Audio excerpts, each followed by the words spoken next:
El Fondo Monetario Internacional pone a disposición de México recursos para proteger su política cambiaria y financiera y el presidente propone que se utilicen para pagar deuda. Gobiernos estatales electos enfrentarán dificultades financieras por pago de deudas y menores participaciones federales.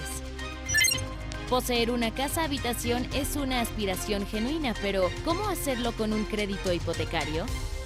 Hackers roban $600 millones a plataforma de criptomonedas y se convierte en el robo más grande de la historia.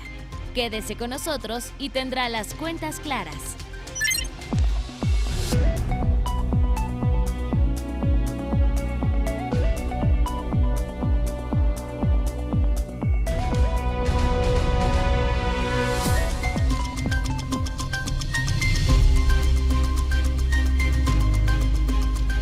Buenas tardes, soy Raimundo Tenorio y me da mucho gusto darle la bienvenida a Cuentas Claras, un programa diseñado pensando en usted y enterarle de lo que acontece en el mundo de la economía, las finanzas, las bolsas y los mercados. Para mantener, como siempre, una comunicación cercana a usted, escuchar y leer sus comentarios, le compartimos nuestras redes sociales de la Agencia Mexiquense de Noticias para que nos siga en Facebook y en Twitter, @AMX Noticias y @Raimundo Tenorio. Además de recomendarle que si quiere estar bien informado, ahora puede descargar el código QR que aparece en la pantalla, el cual lo llevará a nuestro sitio web de AMX Noticias. El pasado 2 de agosto, la Junta de Gobernadores del Fondo Monetario Internacional aprobó una inyección de derechos especiales de giro a todos sus países miembros por el equivalente a $650,000 millones, y a México le corresponderán parte de ellos. Y de manera inmediata, Andrés Manuel López Obrador propuso utilizar esos recursos para pagar deuda, una intención resultado de su ignorancia, pero ¿quién mejor para explicarnos el contexto y realidad que nuestro distinguido invitado de esta tarde, el doctor Sergio Negrete Cárdenas, profesor investigador del ITESO Occidente? Muy buenas tardes, Sergio. Muy buenas tardes, Raimundo. Te agradezco mucho el gusto de estar contigo y con todo tu auditorio. Gracias, Sergio, sobre todo por la generosidad de tu tiempo. Bueno, pues como escuchamos hace casi ya un par de semanas, el Fondo Monetario Internacional acordó entregar recursos para, obviamente, crear una solidez en su política cambiaria, monetaria, pero ¿quién mejor que tú, que conoce las entrañas del Fondo Monetario Internacional, para poner en contexto a nuestra audiencia el Fondo Monetario Internacional, cómo recibe, obviamente, aportaciones de sus socios y cómo es que las pone y para qué?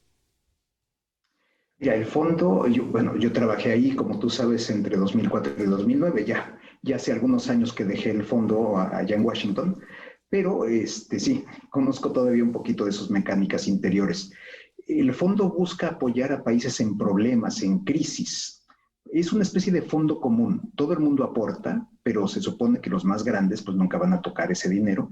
Y entonces hay dinero extra, digamos, para que no solo recibas tu aportación, sino que velo como una caja de ahorro, un fondo de ahorro, una banca popular. Y entonces un país puede pedir varias veces su aportación al Fondo Monetario en caso de una crisis económica. Eso es lo que ha hecho durante décadas. Francamente, lo ha hecho bien, no que no haya casos en que haya habido problemas o incluso fracasos, pues. Pero generalmente el fondo ha cumplido muy bien con su trabajo en ese sentido, ayudar a un país a superar una crisis económica. Y bueno, para crisis inédita, la que tuvimos evidentemente en todo el mundo y todos los países el año pasado con el inicio de la pandemia COVID-19. ¿Cómo es que el Fondo Monetario Internacional empezó a flexibilizar el año pasado sus políticas de otorgamiento de estos recursos a los países miembros y con qué propósito, Sergio? Pues realmente ante la emergencia, el poder dar recursos con mayor rapidez, con mayor facilidad, sin menos condiciones, dada la brutal recesión mundial que trajo COVID. Y bueno, fue por esto que el fondo actuó. Generalmente lo hace con mucha rapidez, hay que decirlo, y esta no fue una excepción. Y es por eso que ha actuado y que ahora ofrece una inyección adicional de liquidez para aquellos países que así lo quieran. Esto es muy importante lo que mencionas. Ofrece esta inyección de liquidez y revisando las tasas de interés a las cuales coloca los recursos actualmente el Fondo Monetario Internacional, prácticamente rayan el 0%, tantitito arriba me imagino, para poder cubrir costos administrativos. Pero entonces, al recibir esta buena noticia, los países miembros, entre ellos México, como introduje, de que se recibirían estos 12,000 millones de dólares, por lo que nos acabas justamente de aclarar, no son un obsequio, son un préstamo, pero con una tasa de interés muy baja. ¿Por qué lo hace, Sergio? Porque el fondo se fondea, obtiene sus fondos de países, entonces a estos países prácticamente no les tiene que pagar interés. Y en ese sentido el fondo se puede permitir el lujo, vamos a llamarle así, de prestar también a un bajísimo interés. El fondo no busca hacer negocio, como bien apuntas. Cuando hay un pequeño diferencial, lo que llamamos en el fondo el spread, es para cubrir gastos administrativos, efectivamente, nada más. No es un banco en ese sentido, no es un negocio, y por eso esos 12,000 millones están a disposición de México a una tasa bajísima. Entonces, quizá convenga tomarlos, hay que decirlo, pero no es un regalo, no es un donativo, es un préstamo y hay que considerarlo como tal, así de fácil. Así que con estos tecnicismos y que son las reglas del Fondo Monetario Internacional, desde tu punto de vista, entonces ahora sí pasemos a cómo el presidente Andrés Manuel interpretó esto y lo acomodó a su modo, o es su ignorancia, o es otra cosa. No, es ignorancia. El problema no es que el presidente deba saber todo, no puede saber todo. El problema es que no se asesore previamente. Esa es realmente la cuestión, que no se fíe de su secretario de Hacienda, en este caso, o del gobernador del Banco de México, para pues tener la información correcta. Pero bueno, ya se le informará sin duda alguna que si esos 12,000 millones están disponibles, y reitero, creo que conviene tomarlos. Y sí, quizá prepagar deuda, como dice el propio presidente, la idea no es mala, es un refinanciamiento, estás haciendo un refinanciamiento a tasa casi cero. Magnífica idea, pero no consideres, por favor, que es un regalo. Esa sí hay que hacer una pequeña distinción, sin duda, y que el presidente sea consciente de que esos recursos eventualmente, bueno, habrá que pagarlos, que es parte de la deuda mexicana, aunque a una tasa muy baja, y eso pues lo hace conveniente, sin duda alguna. Y fíjate, Sergio, con esto que obviamente nos pones en cuentas claras, pues obviamente se contradice con los dichos justamente de Andrés Manuel, donde dice, no, yo prometí no endeudar más al país, pero entonces, si tomas deuda del Fondo Monetario barata para pagar deuda que tienes ahí como saldo, a lo mejor un poquito cara, sí estás contratando deuda, o sea, cae en una contradicción Andrés Manuel. Pero ¿por qué trae estos No, fantasmas? Raimundo, ahí sí. No deja decir esto, Raimundo, Sí. mira, curioso, defender a la posición, en este caso, defender lo que dice el presidente. El presidente siempre se refirió en su campaña y ahora en gobierno a endeudamiento neto. Entonces, ¿qué quiere decir? Que si tú tomas deuda y pagas con eso deuda más cara, realmente no estás incurriendo en un nuevo endeudamiento neto. Él siempre se refirió a eso, no a endeudamiento bruto, llamemos. Entonces, en ese sentido, sí está cumpliendo su promesa. Deja decirlo. Qué malo que ha cumplido su promesa en 2020 y en 2021. Debería estarse endeudando más para inyectar más dinero a la economía y tener un colchón e incentivar la economía, darle un empujón dada la pandemia. Es malo que no se quiso endeudar, pero por desgracia, vamos a decirlo de esa manera, sí ha cumplido con su promesa de bajo endeudamiento neto del sector público mexicano. Sergio, Y en ese sentido, pues, sí, Sergio, pero entonces nos está condenando justamente a no tener los incentivos que el Fondo Monetario puede otorgar a tasa muy baja para justamente inyectarlos a la economía en programas justamente de apoyos a personas, a empresas, y con esos fantasmas entonces que tiene en la cabeza, pues nos está condenando al estancamiento económico. Sí, ahí sí tienes razón, absolutamente toda la razón. Su fantasma principal, como lo sabemos todos, se llama FOBAPROA, Fondo Bancario de Protección al Ahorro, con lo que se rescató a la banca en el año 95, y que él considera que fue un atraco a la nación, equivocadamente. Fue para salvar a la banca. Ahora, para salvar a empresas, tendría que hacerse lo mismo, inyectar dinero, usar recursos, pero como se le quedó ese fantasma, creo que es una gran expresión, Raimundo, la que estás usando. Por desgracia la estamos pagando todos. Efectivamente, los fantasmas que tiene el presidente desde hace 25 años en su mente, pues ahora están condicionando, normando la política pública. Ahora bien, el ser país miembro del Fondo Monetario Internacional, Sergio, no es solamente otorgar la liquidez, sino también la asistencia técnica. ¿En qué consiste esa asistencia técnica, Sergio? No, aquí hay toda clase de cuestiones, sobre todo de banca y de finanzas, legislación. Ahí el fondo tiene un enorme departamento que ayuda en estos aspectos a países y que México empezó a tomar asistencia técnica hace poco más de una década.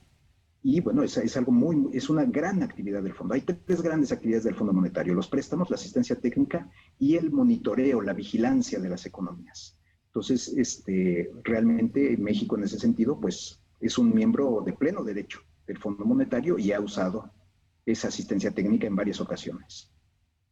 Sergio, entonces, si estos recursos que pone a disposición el Fondo Monetario Internacional, que son equivalentes a estos 12,000 millones de dólares y que van directo a las reservas internacionales, ¿por qué entonces el dicho de Andrés Manuel no es cierto de que no puede tomar ese dinero para pagar deuda? A ver, puede, pero hay que hacerle un truco, y es que él compre la Reserva Internacional al Banco de México.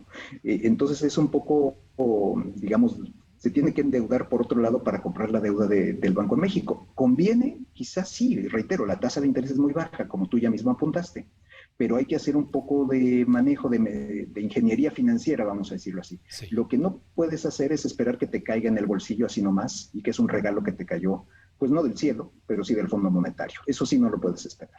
Claro, porque esto no es dicho coloquialmente, no es la pirinola, ¿no? En donde te sale toma todo.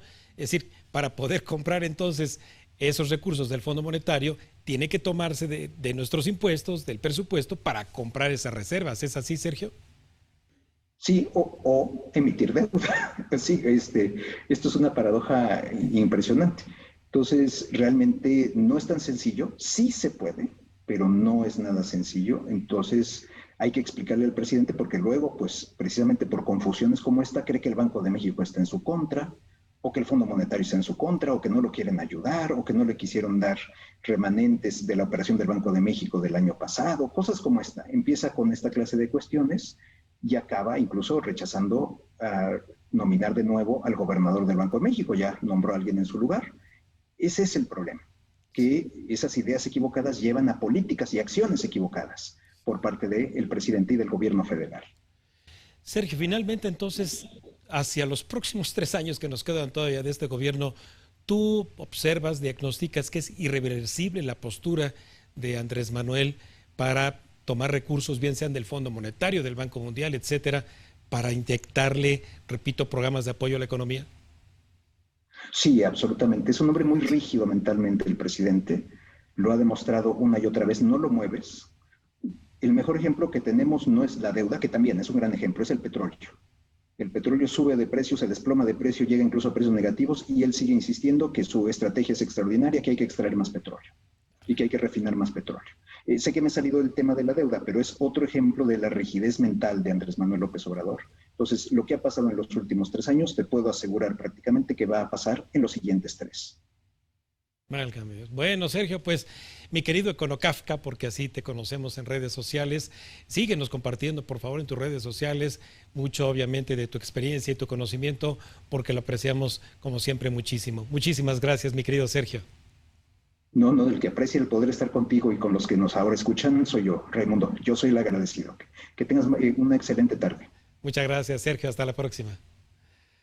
Bueno, pues tal y como lo acaba usted de escuchar en Cuentas Claras por parte del doctor Sergio Negrete Cárdenas, profesor investigador del ITESO Occidente, no hay manera de detener las ocurrencias y mentiras cotidianas del presidente, y más cuando se trata de asuntos técnicos como el que hoy revisamos.